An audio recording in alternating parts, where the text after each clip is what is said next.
자, 두 번째, 시간입니다.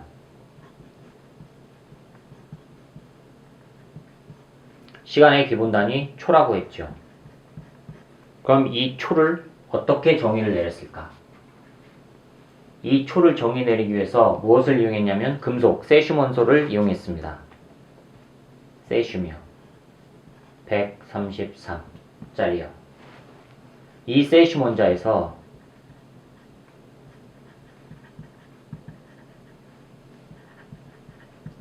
여기에서 방출되는 빛이요.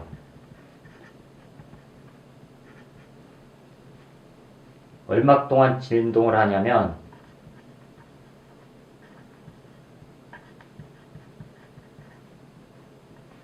이만큼이요. 91억 9263만 1770번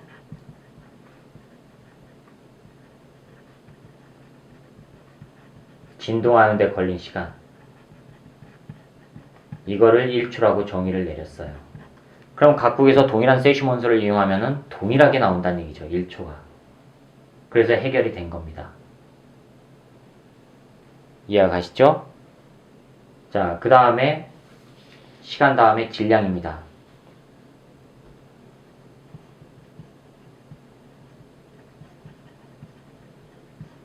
질량의 기본단위 킬로그램이라고 한다고 했죠.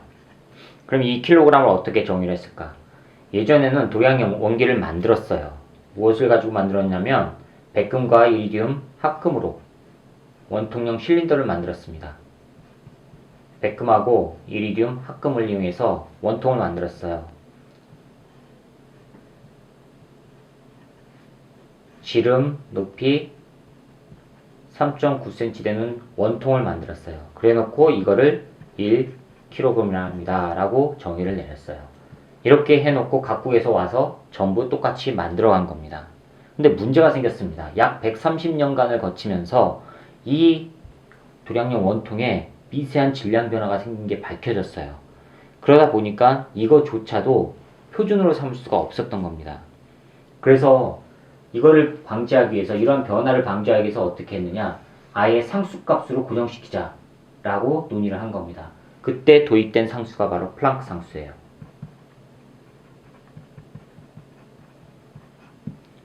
이 플랑크 상수를 가지고 1kg을 정의를 내렸어요.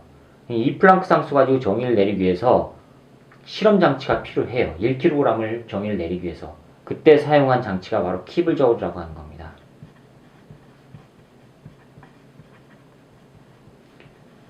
이 키블 저울을 이용해서 중력과 전기력의 등가 관계를 이용해 가지고 1kg을 정의를 내렸어요. 이때 플랑크 상수가 필요합니다. 등가 관계에서 1kg을 정의하는데 플랑크 상수가 필요해요. 그래서 이 키블 저울을 이용해서 1kg을 정의를 내렸습니다.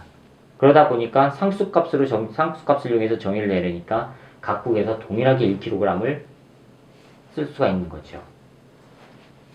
이해가 가시죠? 자, 그 다음에 전류입니다.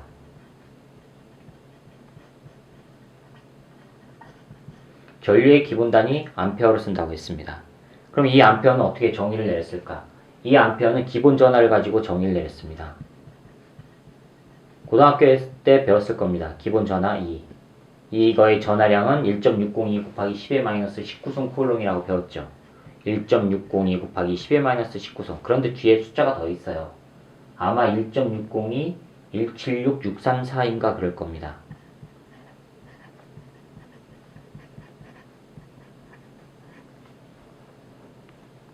기본 전하 하나의 전하량이 이만큼이에요.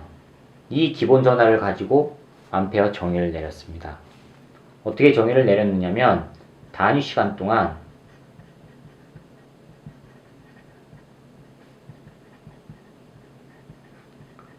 흘러간 기본 전하량이요. 이거를 1A라고 정의를 내렸어요. 단위 시간이에요. 무조건 1이요. 그걸 1A다라고 정의를 내린 겁니다. 그러다 보니까 각국에서 또 동일하게 1A를 정의해서 쓸 수가 있는 거죠. 됐죠? 자, 그 다음에 온도입니다.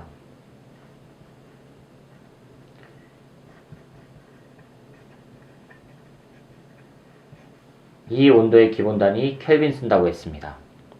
그렇죠? 예전에는 이 온도를 물의 삼중점을 이용해서 했습니다.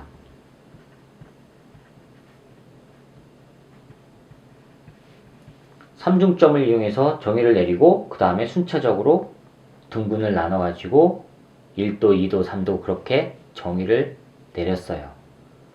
그래서 여러분들이 삼중점 그래프 중학교 때나 고등학교 때 봐온 삼중점 그래프가 이런 식으로 돼 있는 걸 보신 적이 있을 겁니다. 여기가 삼중점이에요. 고체, 액체, 기체가 모두 공존할 수 있는 상태. 여기에 고체, 액체, 기체. 이 삼중점이 물인 경우에는 0.01도씨에서 그때의 압력이 0.006 기압이에요. 이쪽이 압력, 이쪽이 온도예요.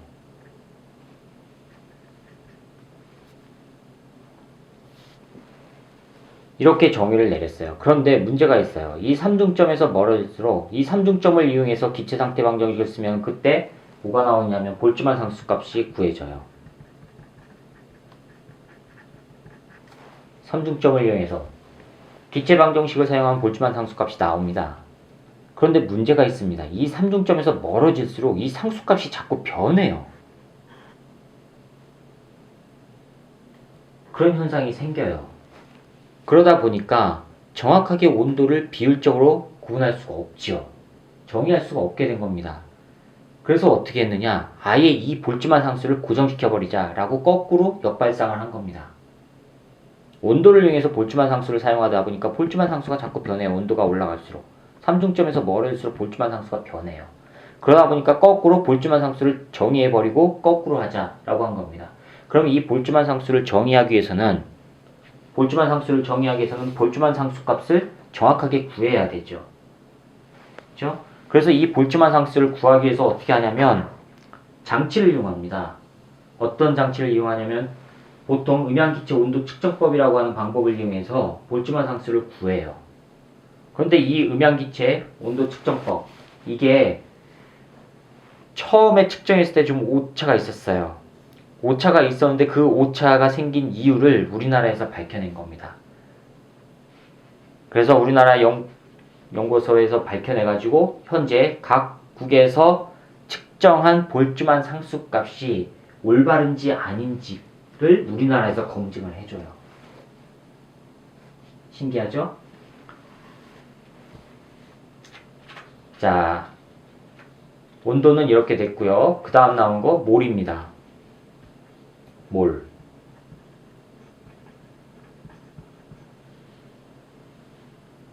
자, 이 몰은 거시세계 같은 경우에는 킬로그램을 이용해서 질량을 표현을 해요. 그렇죠? 근데 미시세계로 들어가면 입자가 무지하게 작단 말이에요. 그러다 보니까 킬로그램으로 정의하기가 힘든 경우가 생겨요. 그래서 이 몰이라고 하는 기준을 정했는데 이건 어떻게 정했냐면 탄소 12짜리요. 탄소 12짜리 이 원소 탄소 원소 12g에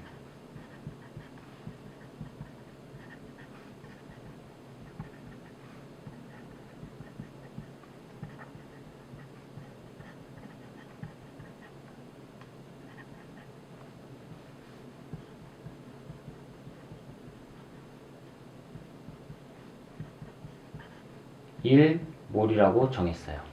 탄소 원소 12g에 들어있는 탄소 원자의 수, 이거 뭐라고 배웠죠? 아보가드로 수요. 아보가드로 수 배웠죠. 6.02 곱하기 10의 23승계. 정확하게 얘기하면 6.02214 곱하기 10의 23승계. 12g, 탄소 12짜리 12g 속에 요만큼 들어있는 거를 1몰이라고 하는 겁니다. 이걸 아보가드로 수라고 해요. 그래서 어떤 물질 1몰이라고 하면 그 물질은 6.02214 곱하기 10의 23승계로 구성되어 있다 라고 하는 겁니다. 그래서 이렇게 미시세계를 정의할 때 1몰이라고 하는 단위를 이용하면서 정의해 줌으로써 우리가 사용하기 편하게 된 겁니다. 자, 그 다음에요. 마지막으로 광도 있습니다. 광도. 이건 칸델라입니다.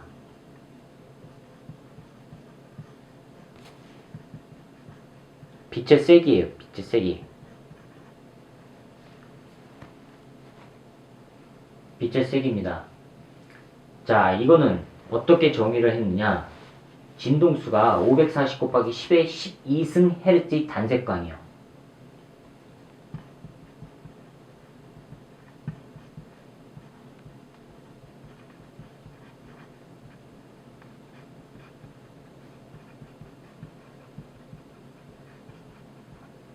자, 이걸 이용했습니다. 이 단색광이 방출하는 광원에서 요 진동수를 방출하는 광원이요. 이 진동수를 방출하는 광원에서 어떤 방향으로의 방사도가 단위 입체각당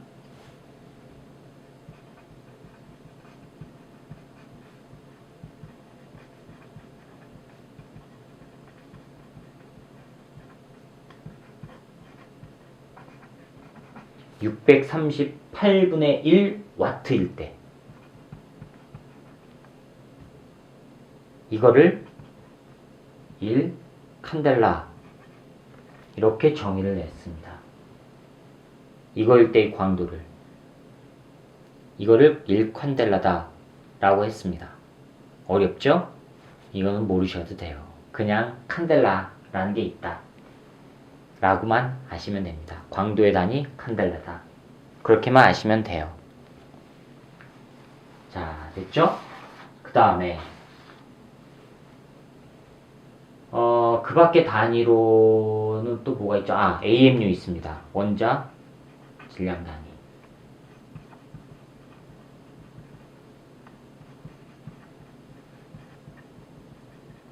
원자 질량 단위라고 하는 단위가 있습니다. 이거는 탄소 12짜리 원자 질량 단위를 이용합니다. 12 원자 질량 단위, 즉 12U라고 정의를 해요. 탄소 12짜리 있죠? 요 탄소 12짜리 이거의 원자 질량 단위를 이거를 12U라고 정의를 내렸어요. 그러면 이렇게 정의를 내렸으니까 1U는 어떻게 돼요? 12분의 1 이렇게 되겠죠. 이거의 12분의 1을 1U라고 한 겁니다. 즉 탄소를 이용해서 이거의 12분의 1 탄소를 12U라고 해놓고 그거의 12분의 1을 1U라고 한 겁니다. 됐죠? 자, 그 다음에 밀도 있습니다.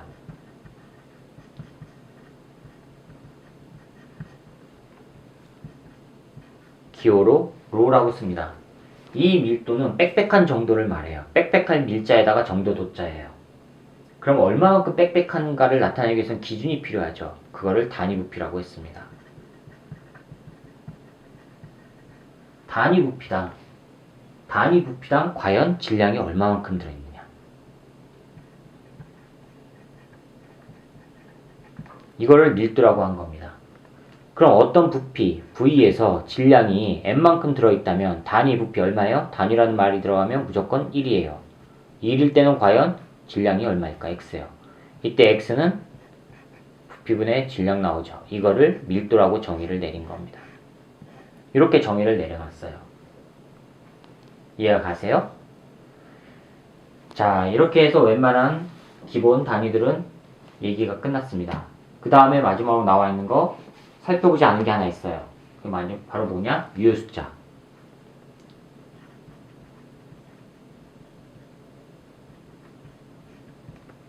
자, 유효 숫자입니다.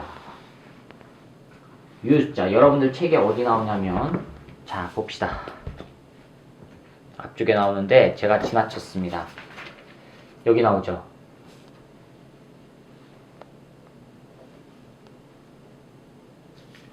여기가 아니네요. 어디 있지? 여기 나옵니다. 여기 나오죠? 4쪽에 나옵니다. 자, 유효숫자 이거를 하셔야 되는데 여러분들이 이 유효숫자를 굉장히 어려워해요. 만약에 이 유효숫자를 이용해서 문제를 내죠? 그러면은 상당수의 학생들이 틀립니다. 유효숫자를 어떻게 세느냐? 유효숫자는 첫 번째 0이 아닌 정수를 말해요.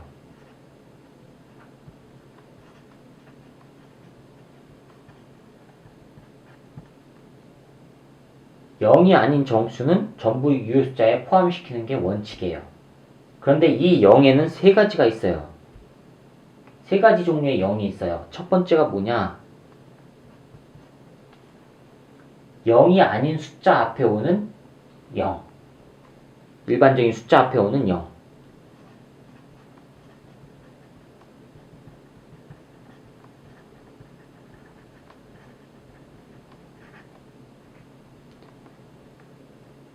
이거는 유효숫자냐? 아닙니다. 이거는 유효숫자에 포함시키지 않아요.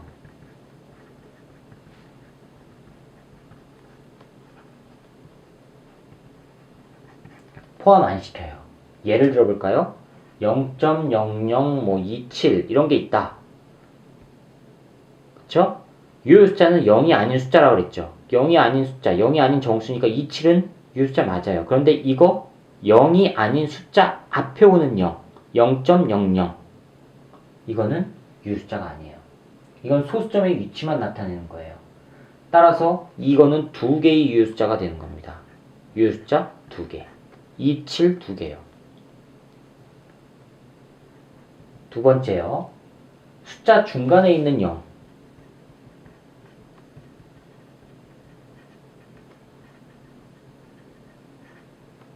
이거는 유효숫자에 포함돼요.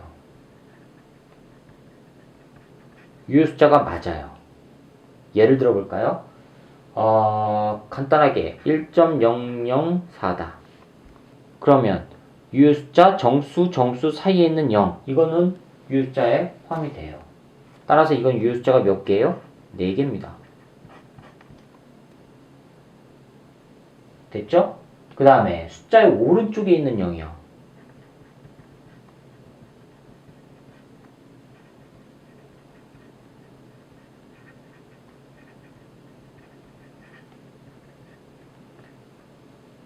자, 숫자 오른쪽에 있는 0. 이거는 소수점이 있을 경우에만 중요합니다. 소수점이 있는 경우며 소수점이 없다? 중요하지 않아요. 그럼 예를 들어 볼게요. 자, 여기다 쓸게요. 숫자 100이라고 해봅시다. 소수점 없죠? 숫자 오른쪽에 0이 와 있죠? 그런데 소수점 없어요. 그쵸? 그러니까 이거는 유효숫자가 몇 개예요? 1개예요. 유효숫자 1개예요. 그럼 이거는 어떻게 될까? 1.00은 숫자 오른쪽에 0이 있어요. 그런데 소수점 있지요. 소수점이 있을 때는 이거는 유효숫자가 되는 겁니다. 이해가 가세요? 무슨 말인지 아시겠어요? 자, 그럼 하나 더 해볼까요? 이거 6.040 곱하기 10의 마이너스 3이다. 그럼 이건 유효숫자가 몇 개일까? 이거는 소수점이 있네요. 소수점이 있으면은 필요하다 그랬죠. 그러니까 이건 유효숫자가 몇 개입니까? 이거는 4개입니다. 구분이 가세요? 그럼 하나 더 해볼까요? 만약에 질량을 측정했더니 0.030082다. 이거 g이다. 이거는 유효숫자가 몇 개일까요?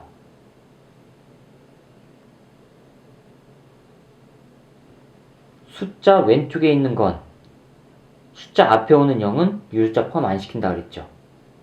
그쵸? 그러니까 하나, 둘, 셋, 넷, 5개입니다. 구분이 가시죠? 자, 이렇게 유효숫자까지 마쳤습니다. 자, 다음 챕터는 1차원 직선상에서의 움직임입니다. 다음 챕터를 한번 볼까요?